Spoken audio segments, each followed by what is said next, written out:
کو 10 اعمال بتا رہا ہوں، اتنا رزق ملے گا آپ سوچ نہیں سکتے۔ مجھے بھی ایک ڈاکٹر صاحب سرجن ملے، ڈاکٹروں کو بات سمجھانا مشکل ہوتی ہے، سمجھ جائیں تو بہت آگے نکلتے ہیں۔ میں نے ڈاکٹر صاحب نے کہا سعید بھائی میں نے آپ کی مسجد کی محنت کا بیان سنا، 3 مہینے میں کیا ہے، اللہ نے میرے سارے حالات ٹھیک اور روزی اتنی کر دی ہے میں نے خواب میں نہیں دیکھی، روزی کوئی مسئلہ نہیں۔ اللہ کہہ رہے ہیں کیا ہے، الشیطان یعدکم من الفقر، کیا ہے، ویامرکم بالفحشاء، شیطان تم سے وعدہ کرتا ہے فقر کا اور دعوت دیتا فحشی کا، اور اللہ تم سے وعدہ کرتے ہیں فضل کا اور کس کا، مغفرت کا۔ فضل کس کو کہتے ہیں، روزی۔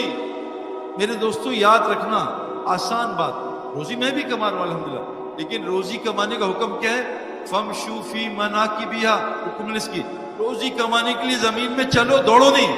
عربی میں فمشو کس کو کہتے ہیں، پوچھنا مولوی صاحب سے، دوڑنا کس کو کہتے ہیں، ففروا الی اللہ، اللہ کی طرف دوڑو، والسابقوا والسارعوا، دوڑو اس جنت کی طرف، ریس کرو، سبقت لے جاؤ، والسابقون السابقون والسابقون الاولون، اس اللہ کی طرف، اس جنت کی طرف۔ روزی کمانی ہے چل کے، یہ جو دوڑ لگ رہی ہے نا یہ اللہ کی ناراضگی کی علامت ہے۔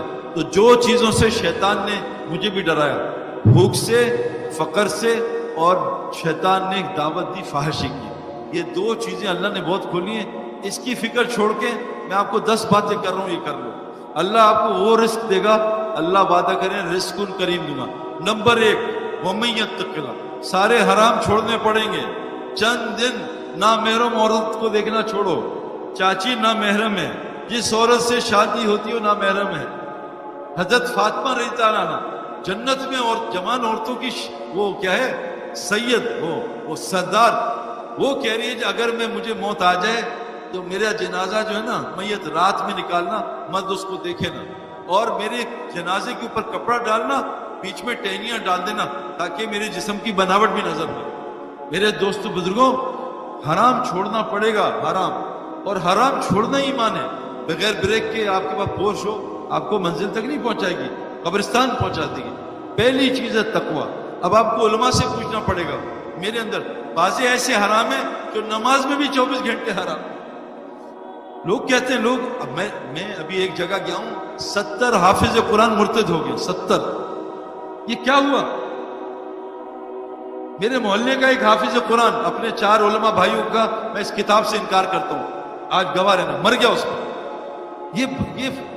یہ جو ہے گناہ فحاشی، جتنے کو جیسے ڈاکٹر جب بتاتا ہے تو حلال بھی چھوڑ دیتے ہیں، علماء کے کہنے پہ ہم سے حرام کیوں نہیں چھوڑتے؟ ابھی روزے میں ہم حلال چھوڑ دیں گے انشاءاللہ، لیکن گانا سننا، cell phone, WhatsApp, Facebook یہ نہیں چھوڑتے۔ یہ مسئلہ میں چھوڑ کے تو دیکھو۔ اچھا ایک دن نہیں، صحابہ کو 23 سال لگے سارے گناہ چھوڑنے پہ، سود 23 سال 22 سال بعد حرام ہوا، زکوٰۃ 14 سال بعد فرض ہوئی۔ حضرت عائشہ رضی اللہ عنہا فرماتی ہیں اگر یہ سارا احکامات پہلے سال آ جاتے شاید ہی کوئی صحابی اس کے لیے تیار تھا۔ آہستہ آہستہ علماء سے پوچھ کے ایک چیز چھوڑیں، وہ جو بڑے بڑے گناہ ہیں۔ نمبر 2، اللہ کہہ رہے ہیں صدقہ دو، یربی الصدقات، قسم کھا رہا ہوں موبائل میں، قسم کھا، اچھی قسم کھا، اللہ کہہ رہے ہیں صدقے سے مال بڑھتا ہے، اور حضرت محمد صلی اللہ علیہ وسلم فرماتے ہیں میں قسم کھاتا ہوں صدقے سے مال بڑھتا ہے۔ میں نے اپنی زندگی میں جو ایک بڑی پازیٹیو دیکھی نا، میری بیوی روزانہ اٹھتے ہی جب تہجد کا ٹائم ہوتا ہے نا، سمجھے 5 بجے، 4:55 پہ ایک ڈبہ صدقے کا بنایا اس میں ڈال دیتی ہے، صدقہ جتنا بھی ہو، 100 روپے 500 روپے۔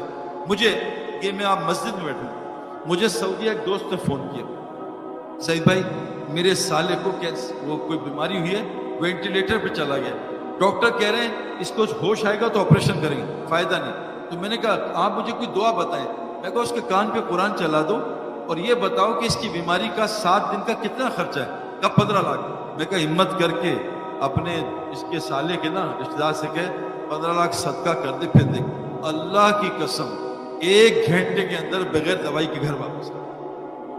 ہم بیماری آتی ہے $1 لاکھ کی، صدقہ دیتے ہیں $10، یا اللہ صدقہ دے دیا اب تجھ پہ واجب ہے، تو ذرا $50,000 صدقہ کا، ایسی کی تیسی اس کے پاس نہیں آنا کہ نبی نے کہا صدقے سے اور مار پڑے گا۔ کتنے بڑے وعدے کہ اپنی بیماریوں کے علاج صدقے سے کرو، اور قسم کھائیے صدقے سے مال بڑھتا ہے، اور قرآن کیا ہے کہ یربی الصدقات، صدقے سے مال۔ تو رزق اس میں ہے، رزق اس کو کہتے ہیں نیک بیوی، نیک بچے، صحت، بے خوف زندگی، سکون، چین، اطمینان.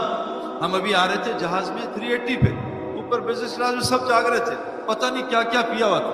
میں نے جا کے سب سے گپے ماری، میں کہا خیریت سے بھائی نیند نہیں آ رہی؟ کیا نہیں، 16 گھنٹے میں تو سو ہی نہیں سکتا جہاز میں. اور یہ لیٹے ہوئے بزنس کلاس، گدے لگائے، اوپر سٹارز ہیں اور سامنے سب کچھ ہے ان کے مطلب کا، لیکن نیند نہیں آ رہی. میں نے کہا brother come to Raiwind we'll take you from Karachi to Lahore on train and you see Pathan standing and sleeping. You can't sleep. کھڑے ہو کے میں آپ کو سوتے ہوئے دکھاؤں، آپ کو جہاں آپ کو ہم آپ کو دکھائیں گے. ہمارے پاس کتنے لوگ ہیں. وہ آیا مالک پاکستان کا ریچسٹ میں 3 نمبر کہ مجھے نیند نہیں آتی سعید بھائی، مجھے کوئی گولی دے دو. میں کہا آپ کو گولی نہیں، آپ کو گولا دے گا، اٹھو گے نہیں.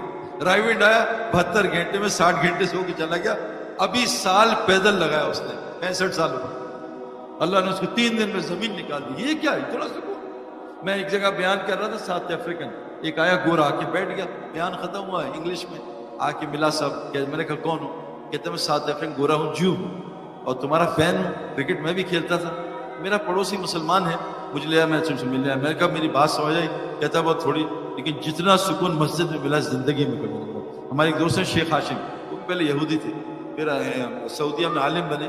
میں کہا ان کے ساتھ بیٹھو، 10 منٹ میں کلمہ پڑھ کے چلا گیا. مسجد میرے دوستوں مچھلی کی طرح ہمارے لیے بنی ہے، جیسے مچھلی بنی پانی کے لیے، ہم مسجد کے لیے بنے. اللہ فرماتے ہیں ان اول بیت وضع للناس للذی ببکۃ مبارکہ ھدی للعالمین. پہلا گھر تمہاری جو بنا ہے نا، گھر تمہارا گھر وہ ہے کعبہ، مسجد المتقی کا گھر ہے. اللہ کہہ رہے ہیں انسانوں کا جو گھر بنا ہے کعبہ ہے. یہ پتہ آپ کا یہ جو گھر ہے یہ مسجد پہ بنا ہوا ہے. پوری زمین مسجد ہے اللہ کے نبی کے لیے. ہمارا گھر مسجد پہ بنا ہے، لیکن آج گھر ریسٹورنٹ بنا ہوا ہے، سینما گھر بنا ہے، ہوٹل بنا ہوا ہے، مسجد تو ہے نہیں. اسی تو حالات ٹھیک نہیں ہو رہے. تو میرے دوستوں کتنے اعمال ہو گئے. ہر حرام چھوڑنا ہے، پوچھ کے کوشش آج سے نیت کر لیں، صدقہ دینا ہے اور استغفار کرنا ہے اپنے گناہ پہ. قرآن میں ہے اے نبی جب تک آپ ان میں موجود ہو یا بستی استغفار سے کرتی رہے گی اللہ کبھی عذاب نہیں.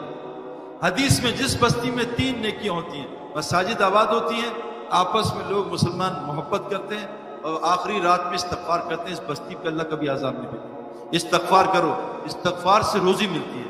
اللہ کہتے ہیں بیٹے دوں گا، مال دوں گا، بارشیں دوں گا، باغات دوں گا.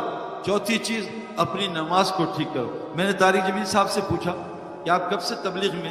کہا 40 سال ہو گئے.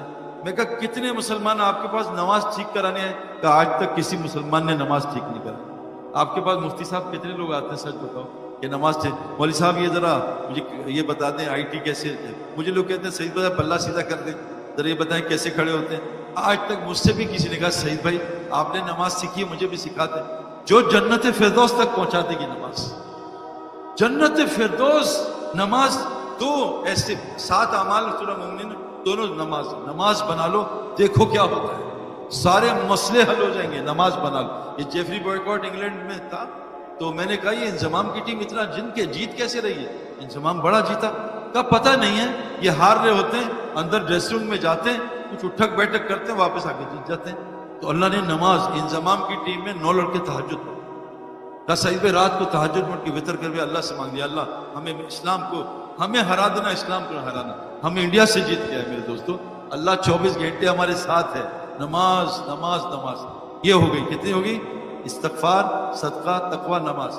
5واں ذکر، اللہ کا ذکر سے روزی ملتی ہے. وہ سورہ واقعہ پڑھو گھر میں عشاء سے پہلے، سونے سے پہلے، روز گھر میں کبھی فاقہ نہیں آئے گا. ایک تسبیح پڑھ لو صبح سبحان اللہ بحمدہ سبحان اللہ العظیم استغفر اللہ، کبھی فاقہ نہیں آئے گا. 5 ہو گئے. نمبر 6 یہ تعلیم کے حلقے. ان حدیث میں آتا ہے جو جمعے کی بخاری شریف میں آتا ہے جو جمعے کے دن مسجد آئے جمعہ پڑھنے، اس کو فی سبیل اللہ کا ثواب ملتا ہے. کیوں؟ کہ جمعے میں دین کی بات ہوتی ہے.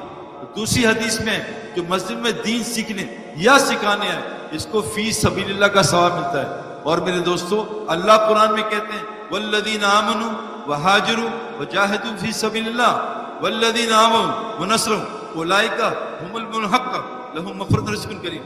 جو ایمان لا کے اللہ کے دین کے لیے ہجرت کرتے ہیں اور جو ان کی مدد نصرت کرتے ہیں، اپنا ٹھہراتے ہیں، بتاؤ اے نبی یہ پکے ایمان والے ہیں، ان کے لیے مغفرت دنیا میں رزق کریم ہے. تو بھائی کتنے ہو گئے؟ 8 کام ہو گئے ہے نا. تقوی بعد میں سن لو، یاد رکھنا، تقوی، صدقہ، استغفار، ذکر، یہ ہلکے دین کے، اور توکل فرمایا جیسے پرندے کرتے ہیں. اللہ فرماتے ہیں پرندے پر مار کے اڑتے ہیں، جب پر بند کر لیتے ہیں ما یمسکہن الا الرحمن، کیا تم دیکھتے نہیں رحمان نے ہاتھ پہ پرندہ کیسے پکڑا ہوا ہے؟ تو اللہ پہ توکل. اور مال کو صحیح جگہ خرچ کرنا، جو جان مال کو صحیح جگہ خرچ کرتا ہے اس کو شکر والا کہتے ہیں، اور جو مال جان کو اپنی مرضی سے خرچ کرتا ہے اس کو کفر کا رستہ اللہ نے کہا قرآن میں، اِنَّا هَدَيْنَاهُ السَّبِيلَ اِمَّا شَاكِرٌ وَإِمَّا كَفُورًا. ہم نے تمہیں شکر اور کفر والا رستہ دونوں بتایا. اللہ فرماتے ہیں اِنَّ اللَّهَ اشْتَرَىٰ بِالْمُؤْمِنِينَ أَنفُسَهُمْ وَأَمْوَالَهُمْ بِأَنَّ لَهُمُ الْجَنَّةُ، میں نے جان مال جنت کے بدلے خرید لیا. تو میرے دوستو یہ ہو گیا 8. کیا ہے یہ؟ اپنا مال کو صحیح جگہ خرچ کرنا. اللہ فرماتے ہیں لَإِن شَكَرْتُمْ لَأَزِيدَنَّكُمْ، اگر تم شکر کرو گے تمہاری نعمتیں بڑھا دوں گا. اور 9واں 10واں ہجرت نصرت. آخری گزارش کر رہا ہوں، اللہ قرآن میں فرماتے ہیں کہ جو میرے نبی کے رستے پہ چلے گا، اتباع کرے گا، میں اس کی مغفرت کروں گا. یہ ساری صفات میرے اندر آ جائیں، اور حضرت محمد صلی اللہ علیہ وسلم آخری نبی ہیں، اب کوئی نبی نہیں آئے گا. اب اس ہر امتی کی ذمہ داری ہے کہ جس ملک میں اللہ نے اس کو بھیجا ہے، کنتم خیر امۃ اخرجت للناس، میں نے تمہیں امریکہ بھیجا ہے، کیوں؟ کمانے کے لیے نہیں. نیت بدل لو کہ اللہ پاکستان کا کمزور ہے، یہاں کا بڑا تگڑا ہے، یہاں تو سورج آ کے غرق ہو جاتا ہے حالات میں، اس کی روشنی ختم ہو جاتی ہے. سورج تو رائز کرتا ہے ایسٹ سے، ہم کہہ رہے ہیں ویسٹ سے رائز کر کے دکھائیں گے. میرے دوستو اللہ کہہ رہے ہیں جو نبی کی اتباع نہ کرے، ان کنتم تحبون اللہ فاتبعونی، اے نبی یہ دعویٰ کر رہے ہیں کہ یہ اللہ سے محبت کرتے ہیں کہ آپ میری اتباع کریں. آپ کی اگر یہ آپ کی اتباع کریں گے، یحببکم اللہ ویغفر لکم ذنوبکم، ان کے سارے گناہ معاف کر دوں گا، ان سے محبت بھی کروں گا.